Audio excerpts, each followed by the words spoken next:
रायगड जिल्ह्यातून एक धक्कादायक आणि थरारक घटना समोर आली असून खोपोली शहर आज सकाळपासून हादरून गेले आहे.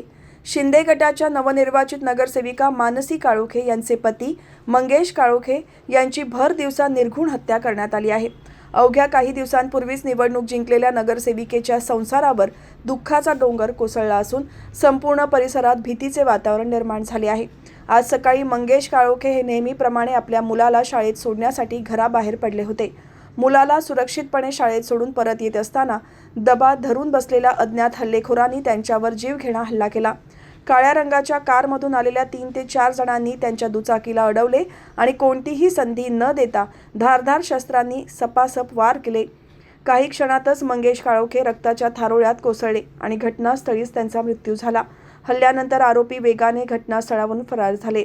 नागरिकांनी आरडाओरड करताच परिसरात खळबळ उडाली. घटनेची माहिती मिळताच पोलीस अधिकारी, स्थानिक गुन्हे शाखेचे पथक आणि वरिष्ठ अधिकारी तात्काळ घटनास्थळी दाखल झाले. मृतदेह शवविच्छेदनासाठी पाठवण्यात आला असून परिसरात मोठा बंदोबस्त तैनात करण्यात आला आहे. या घटनेनंतर संपूर्ण खोपोली शहरात तणावपूर्ण शांतता पसरली आहे. पोलिसांनी जिल्हाभर नाकाबंदी करून संशयित वाहनांचा शोध सुरू केला आहे. घटनास्थळाजवळील सीसीटीव्ही फुटेज तपासण्यात येत असून हल्लेखोरांचा माग काढण्यासाठी विशेष पथके कार्यरत आहेत.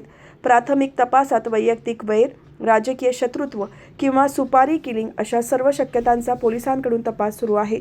नवीनच निवडून आलेल्या नगरसेविकेच्या कुटुंबावर झालेल्या या हल्ल्याने संपूर्ण जिल्ह्यात संतापाची लाट उसळली आहे. नागरिकांमध्ये भीतीचे वातावरण असून कायदा आणि सुव्यवस्थेचा प्रश्न ऐरणीवर आला आहे. पोलीस प्रशासनाने लवकरात लवकर आरोपींना अटक करून कठोर कारवाई करण्याचे आश्वासन दिले आहे. या थरारक घटनेमुळे रायगड जिल्ह्यातील राजकीय वातावरण तापले असून पुढील घडामोडींवर सर्वांचे लक्ष लागले आहे.